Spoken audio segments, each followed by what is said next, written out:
So here we will see one example in this section.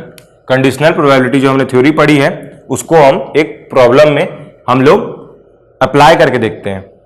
तो एक example लेते हैं। लेट अस टेक कि हम लोग टॉस कर रहे हैं 3 कॉइन, टॉसिंग 3 कॉइन्स। तो 3 कॉइन को टॉस करेंगे, एक कॉइन में क्या क्या हेड और टेल होगा। तो जब हम लोग 3 कॉइन टॉस करेंगे तो हमारा सैंपल स्पेस क्या आएगा, S इज इक्वल्स टू क्या आएगा, sample space H H H, या तो तीनों हेड आ जाए ये केस होगा, या फिर 2 हेड्स 1 टेल, और इसमें ये टेल आपका कहीं भी आ सकता है, या तो फर्स्ट पोजीशन पे या तो सेकंड पे और थर्ड पे। यहां पे ये 2 हेड्स वाले हो गए, और इसके बाद कौन सा होगा, 1 हेड,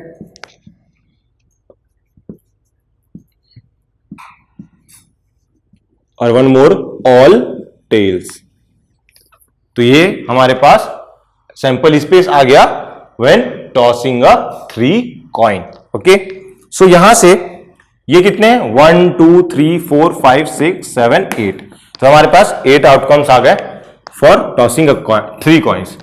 अब हम लोग एक इवेंट ए डिफाइन करते हैं कि जो इवेंट ए है वो क्या है आपका, getting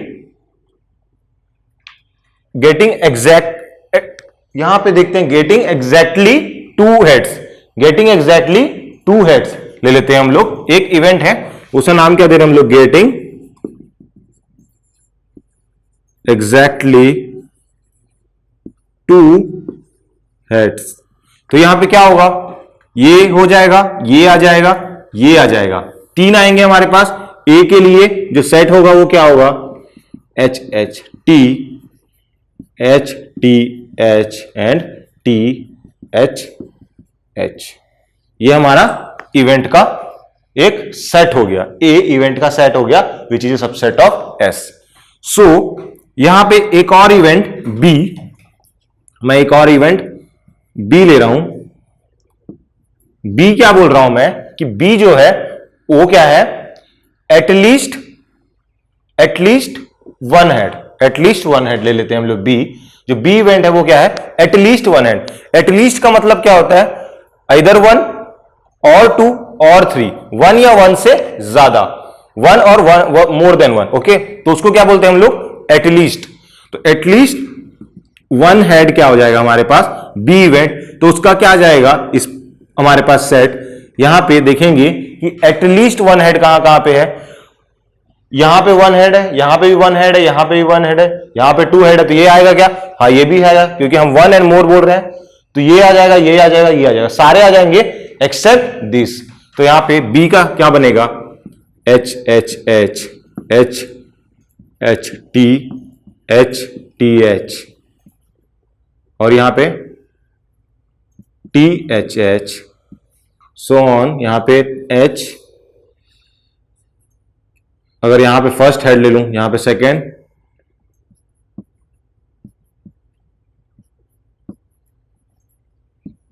this will be the set for B। यहां पे बस T T T ये बस नहीं आएगा, बाकी सारे आपके आउटकम्स यहां पे B इवेंट में आ जाएंगे उसके सेट में। तो ये B क्या है, B भी हम लोग क्या बोल सकते हैं, सबसेट ऑफ S ही है। ओके, सो नेक्स्ट हम लोग क्या देखेंगे कि अगर मैं यहां पे प्रोबेबिलिटी ऑफ A लिखता हूं when B has occurred, what is, इसका क्या मतलब है, इसका क्या मतलब है, probability of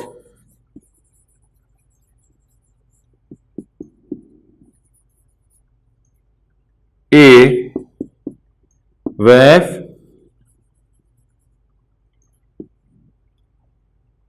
when B has occurred। हमारा क्या है, B हमारा B इवेंट अकर हो चुका है। अब हम लोग इसमें से A की प्रोबेबिलिटी निकाल रहे हैं। तो हमारा सैंपल स्पेस इसके लिए क्या हो जाएगा, ये हो जाएगा।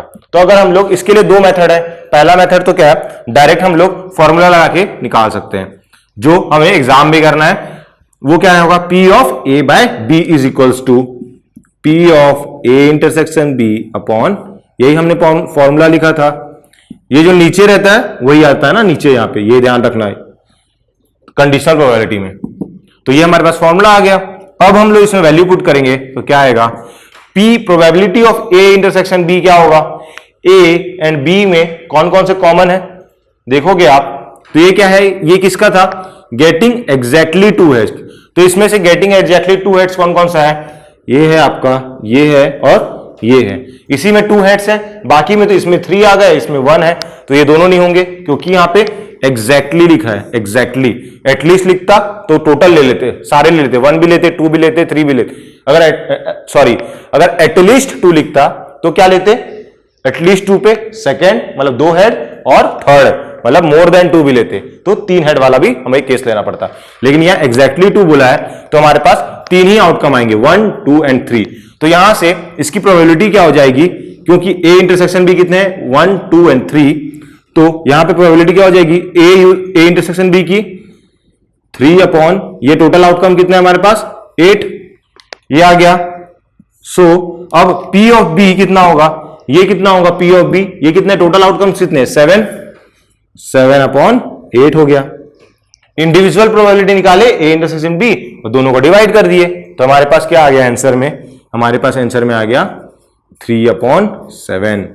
तो यही हमारा आंसर है, हमने इस फॉर्मूला का यूज करके हमारा आंसर निकाल लिया।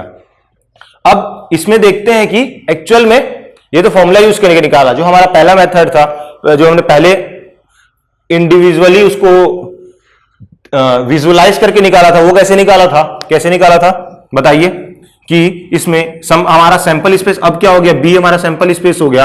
अब मैं यहां से P of A bye B निकालने के लिए बोलूंगा तो मेरे पास क्या आएगा, इसकी प्रोबेबिलिटी कितनी है सबकी, 1/8, इसकी भी 1/8, सबकी कितनी है 1/8 है प्रोबेबिलिटीज। सो यहां पे इनकी प्रोबेबिलिटी क्या होगी, अब इसके आने की प्रोबेबिलिटी, इसके आने की प्रोबेबिलिटी, हमें क्या पता चला है अभी तक कि हमारा B इवेंट अकर हो चुका है, मतलब ये वाला सैंपल, ये वाला B इवेंट अकर हो चुका है। तो इसके अंदर कितने आउटकम है, 7 आउटकम्स है। तो ये तो नहीं पता ना कि कौन सा हमारे पास आया है आउटकम, कौन सा आउटकम हमारे पास आया है, ये तो नहीं पता है। बस अभी इतना पता है कि जो भी आउटकम आया है वो इस B वाले सेट से आया है, जो B वाले अंदर में है उन्हीं में से ही हमारा जो आउटकम है वो होगा। तो यहां पे इन सब की इंडिविजुअल इस टी मतलब first time tail, second time tail and third time head, इसकी आने की प्रोबेबिलिटी कितनी होगी, व्हेन B हैज अकर्ड, तो ये कितना होगा 1/7 होगा। इसकी आने की प्रोबेबिलिटी 1/7, सबके आने की प्रोबेबिलिटी क्या आएगी आपकी 1/7, क्योंकि यहां पे टोटल 7 एलिमेंट्स हैं और एक की आने की प्रोबेबिलिटी कितनी होगी 1/7 होगी। तो यहां से हमारे पास क्या आ गया 1/7 इंडिविजुअल एक के आने की प्रोबेबिलिटी। अब हमारे क्वेश्चन में आते हैं, हमारे क्वेश्चन क्या बोल रहा है, P of A bye B। So A क्या है आपका एग्जैक्टली 2 हेड, तो इसमें से एग्जैक्टली 2 हेड आने की प्रोबेबिलिटी कितनी होगी, इन 7 आउटकम्स में से ये 1, ये 2, ये 3, तो ये 1/7 प्लस 1/7 प्लस 1/7 हो जाएगा। तो ये कितना हो गया 3/7 डायरेक्ट आ गया। यहां से जब हम लोग इसको विजुअलाइज करके निकाल रहे हैं तो ये क्या हो गया, ये तो B तो पता चल गया ना हमें कि B अकर हो गया, तो हमारा सैंपल स्पेस ही आ गया। और इससे हमने यहां पे 3 हमारे फेवरेबल जो आउटकम है, जो A इवेंट बोल रहा है उसके अकॉर्डिंग फेवरेबल क्या आएगा, ये एंड ये, एग्जैक्टली 2 हेड्स। तो हमारे पास कितने हैं 3 फेवरेबल आउटकम्स है, टोटल आउटकम इज 7। तो हम लोग उसको डिवाइड कर लिए 3/7, तो उससे हमारा आंसर आ गया। तो ये आंसर या तो यहां से निकाल लो या तो ये निकाल लो। ये आपको कंपेरेटिवली आपको हमेशा इजी पड़ेगा ये वाला मेथड, ये वाला। इसमें आपको बहुत ज्यादा विजुअलाइज करना पड़ेगा और अलग से सैंपल स्पेस बनाना पड़ेगा, तो वो आपको तकलीफ होगी। क्या ये इसके लिए मुझे ये भी बनाने की जरूरत नहीं थी, ये A और B भी लिखने की जरूरत नहीं थी, मैं यहां से डायरेक्ट बोल सकता था A इंटरसेक्शन B क्या होगा, गेटिंग एग्जैक्टली 2 हेड्स, और B क्या बोल रहा है एटलीस्ट 1 हेड।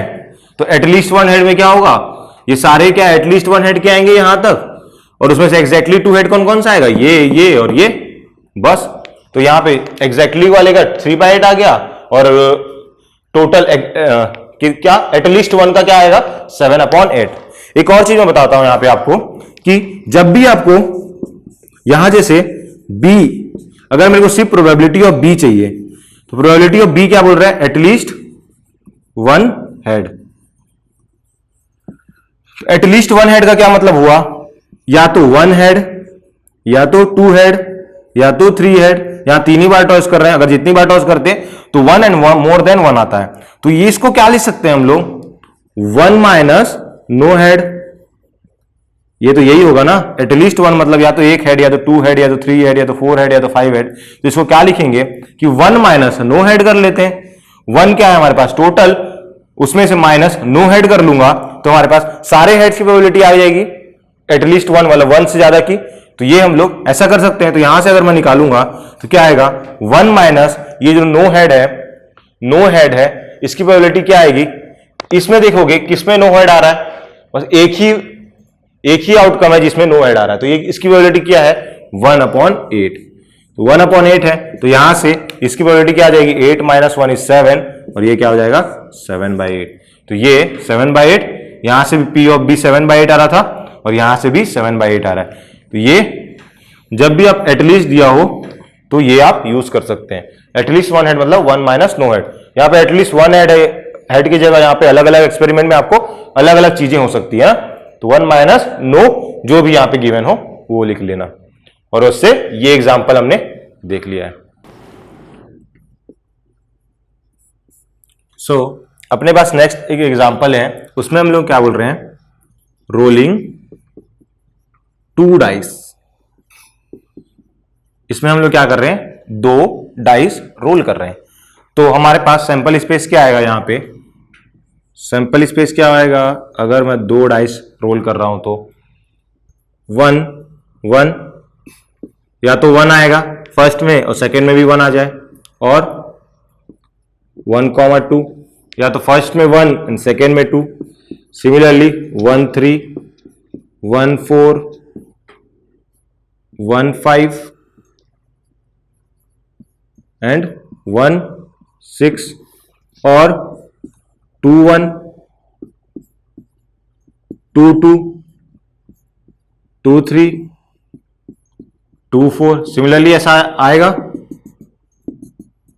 कितना कहां तक आएगा, वैसे 2 के साथ सारे आएंगे, 3 के साथ आएंगे, 4 के साथ, 5 के साथ, 6 के साथ। तो यहां पे लास्ट में 6,6 लिख रहा हूं। तो ये हमारे पास क्या आ गया, ये सैंपल स्पेस आ गया for rolling two dice simultaneously. अब मैं इसमें एक अगर मैं इवेंट ए डिफाइन कर रहा हूं कि इवेंट ए क्या बोल रहा है, इवेंट ए बोल रहा है आपका कि both the outcomes of the dice are odd. तो हमने क्या बोला, जो इसमें बोथ आउटकम्स क्या है, ऑड है इवेंट ए के लिए। तो इसके लिए सैंपल स्पेस क्या हो जाएगा, इसमें से सैंपल स्पेस, इसमें सेट क्या हो जाएगा, ए का सेट। इससे सैंपल स्पेस से देखेंगे कि कहां कहां पे बोथ ऑड आ रहा है। तो ये क्या है, 1,1 क्या है, बोथ आर ऑड, तो ये आ जाएगा 1 1। सिमिलरली और क्या आएगा, 1,3 ये आ जाएगा, और 1,5, और क्या आएंगे, 3,1 भी आएगा, 3,1 इसी के उल्टा भी आ जाएगा, 3,5 भी आएगा, 3,3 भी आएगा, 3,5 भी आएगा। ओके, एंड और भी आएंगे क्या 3 के साथ, नहीं, तीन ही ऑड होते हैं, 1 3 5। यहां पे 5 के साथ 5 1, 5 3 एंड 5 5। तो हमारे पास ये ए का सेट आ गया, ये सेट ऑफ ए है।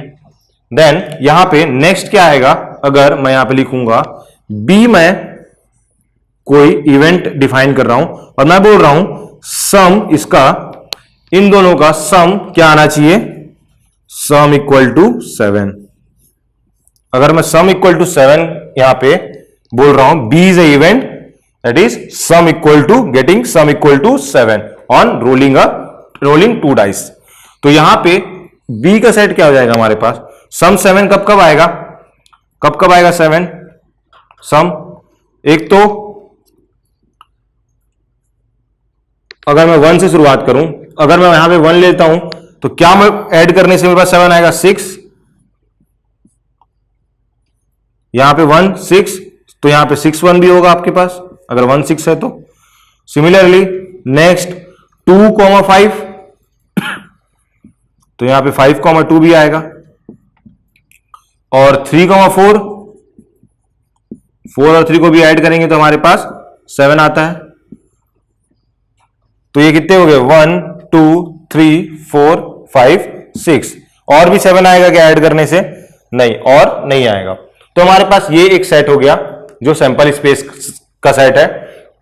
ये ए हमने एक इवेंट डिफाइन किया है और ये बी इवेंट डिफाइन किया है, ये दोनों ही इसी के ही सबसेट हैं। ओके, तो अब हम लोग क्या करेंगे, यहां पे अगर मैं आपको बोलूं probability of B when A has occurred, तो क्या आएगा आपका? यहां से फॉर्मूला क्या बनेगा? P of A intersection B upon P of A, यही आएगा आपका फॉर्मूला, यही तो बनेगा।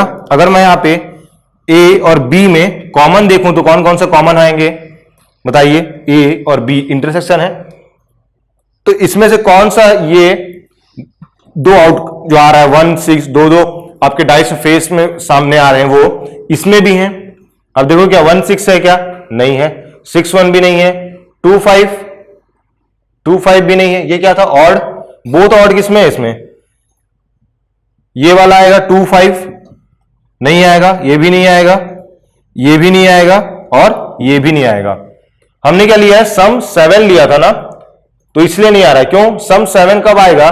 जब आप दो ऑड को ऐड करोगे तो वैसे ही सम 7 तो आएगा ही नहीं, क्योंकि 7 भी क्या है? ऑड नंबर है, और ऑड नंबर का सम, ऑड नंबर को आप ऐड करते हो तो क्या आता है? हमेशा वो इवन आता है। तो एक काम करते हैं, यहां हम लोग इसको ना 8 ले लेते हैं। 8 ले लेते हैं, ये हमारे पास क्या आ जाएगा? अगर 8 ले लेते हैं तो ये हो जाएगा 2 6 6 2, और क्या हो जाएगा? 3 5 5 3 और 4 4 एंड और नहीं, बस इतने ही रहेंगे। ये हो गए। तो अब देखते हैं इसमें और इसमें कॉमन कौन कौन से हैं। तो कॉमन आपके पास ये आ जाएगा और ये आ जाएगा। दो आपको यहां पे ये दिख रहे हैं, ये और ये कॉमन है। ये क्या है? ए। अगर ए इंटरसेक्शन बी का मैं सेट लिखूंगा तो क्या बनेगा मेरे पास? 3 5 एंड 5 3। तो यहां पे से हमारे पास ए इंटरसेक्शन बी की वैल्यू क्या, प्रोबेबिलिटी क्या आएगी? प्रोबेबिलिटी आएगी, इसका फेवरेबल आउटकम क्या है हमारे पास? 3 5 एंड 5 3, दैट इज 2। तो 2 अपॉन 36। ये टोटल सैंपल स्पेस कितना है? 36। और यहां पे पी ऑफ ए क्या होगा? ये ए क्या होगा? पी ऑफ ए। ये कितने हैं? 1 2 3 4 5 6 7 8 9। तो यहां पे क्या हो जाएगा? 9 अपॉन 36। तो इसका आंसर क्या आ जाएगा आपके पास? ये कितना हो जाएगा? 36 cancel, 2 upon 9 is the answer. ये आपके पास आंसर हो जाएगा प्रोबेबिलिटी ऑफ बी अपॉन ए का, 2 अपॉन 9। क्लियर है? यहां से ये आ गया। अगर हम लोग बात करते हैं, अगर मैं यहां पे P of A by B निकालूंगा तो क्या आएगा बताइए? P of A by B, इसका क्या मतलब होगा? P of A intersection B, ये तो कॉमन ही रहेगा, अपॉन P ऑफ B हो जाएगा।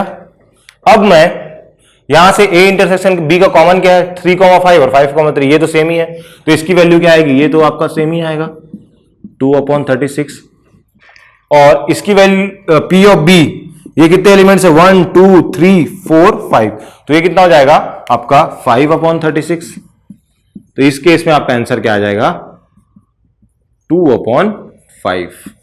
ओके, यहां से आपके पास क्या आ जाएगा? 2 अपॉन 5। हमने ये फॉर्मूला यूज किया, इससे हमारा आंसर आ गया। हमने क्वेश्चन क्या बोला था? Rolling 2 dice. दो हमने इवेंट डिफाइन किए थे, एक में आपका सम आपका नहीं, सारे दोनों आउटकम्स ऑड आ रहे थे, एक में आपका सम 8 आ रहा था।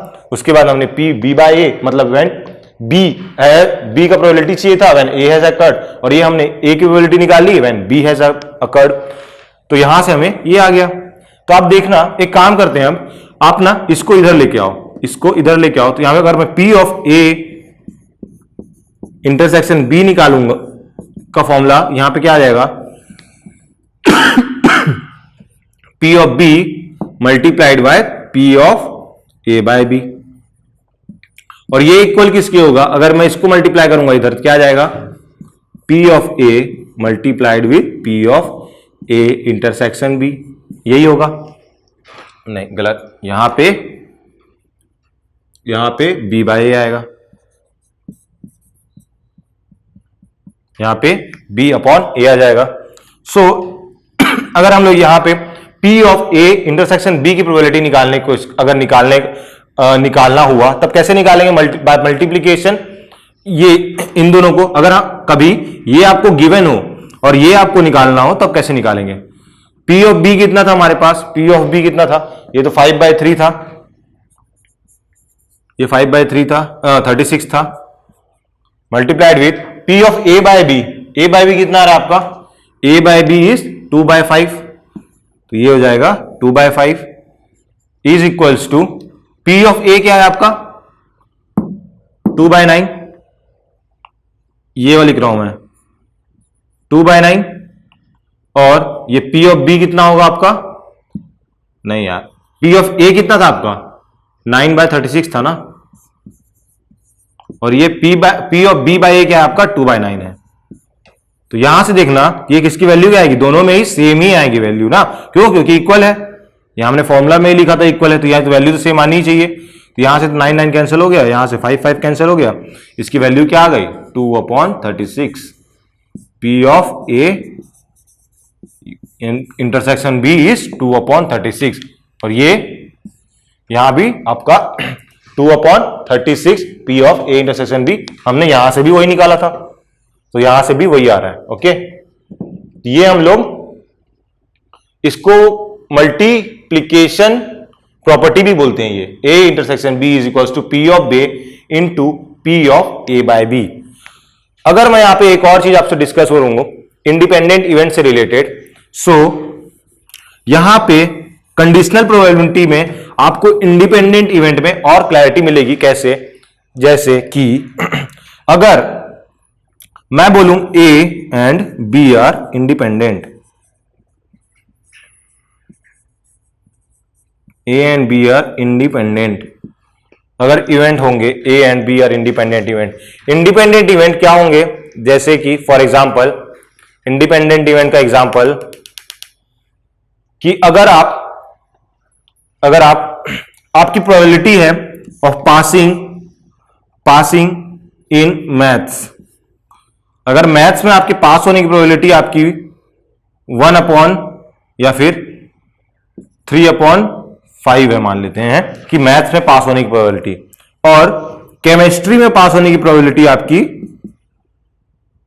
4/5 है, तो क्या ये दोनों इवेंट एक दूसरे से लिंक रखते हैं, क्या ये इवेंट इस इवेंट पे कभी डिपेंड करेगा, क्या मैथ्स में आपकी पास होने की क्या प्रोबेबिलिटी और केमिस्ट्री में पास होने की प्रोबेबिलिटी, क्या ये एक दूसरे से पे कभी डिपेंड करेंगी, क्या ये एक दूसरे से कभी भी डिपेंड नहीं करेंगी, क्योंकि मैथ्स से पास होने के लिए आपको अलग से मैथ्स का सिलेबस पढ़ना है, मैथ्स का सिलेबस पढ़ना पड़ेगा, तो उसके लिए आपको प्रोबेबिलिटी पहले से 3/5 है उसके अकॉर्डिंगली, तो उसमें आपको केमिस्ट्री का कोई पार्ट नहीं होगा, कि इस इवेंट का कोई पार्ट नहीं होगा कि उसका केमिस्ट्री का पेपर आपका कैसा गया है या केमिस्ट्री में आप कैसे पढ़ रहे हैं, उससे आपका मैथ्स में आपके पासिंग का जो प्रोबेबिलिटी निकाल रहे हैं उसमें तो कोई चेंज नहीं आ रहा, कोई चेंज नहीं आएगा, क्योंकि अगर केमिस्ट्री में आप क्या परफॉर्म कर रहे हैं उससे आपका एम में मतलब मैथ्स में कोई चेंज नहीं आया। सिमिलरली वाइस वर्सा, अगर मैथ्स में आप कैसे कर रहे हैं मैथ्स के सेक्शन में, तो उससे आपका ये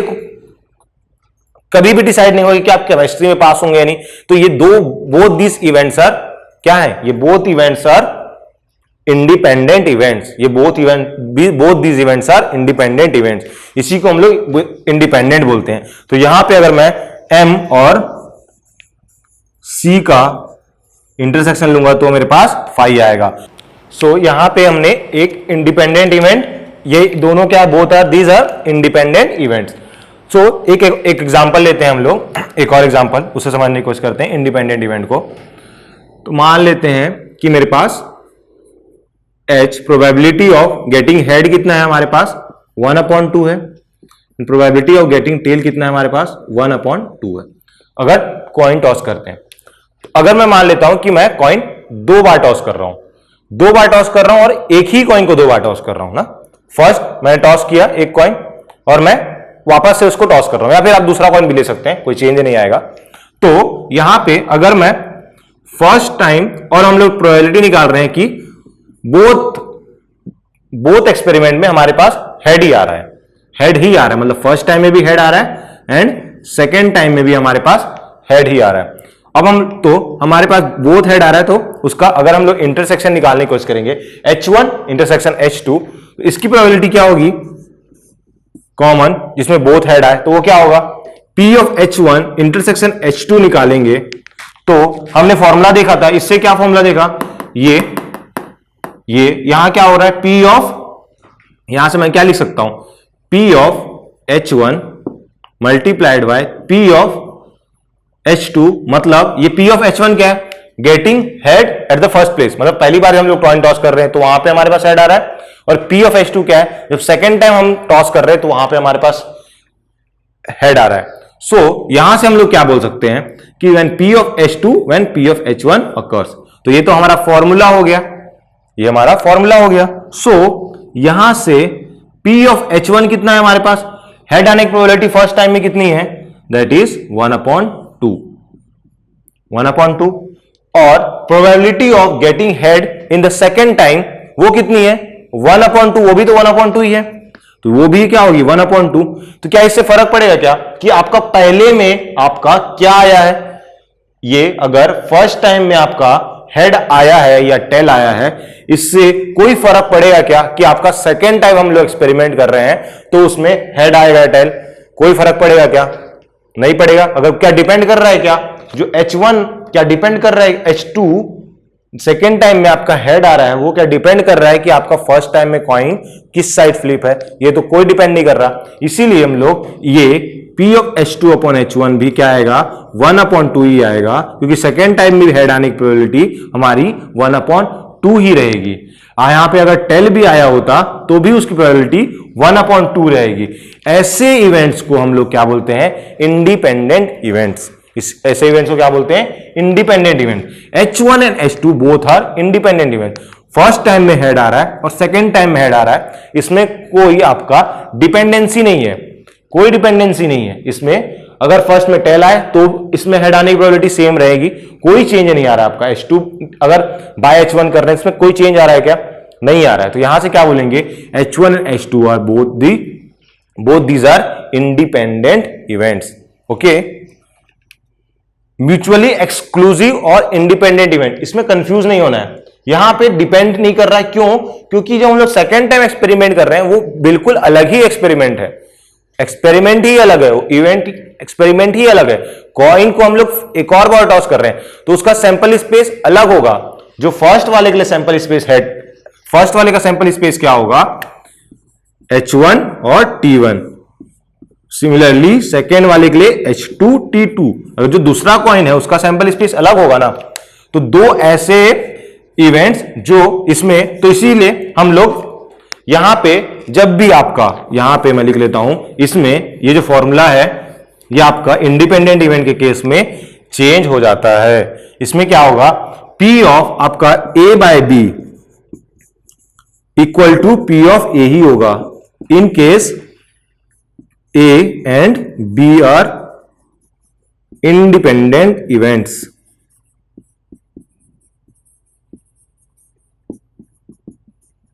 अगर A एंड B इंडिपेंडेंट है तो ये आपका P by A bye B is equal to P by A। यहां पे P bye H2 bye H1 लिखने की जगह अगर मैं P ऑफ H2 लिखता तो भी मेरा सेम ही आंसर आता, सेम ही आता।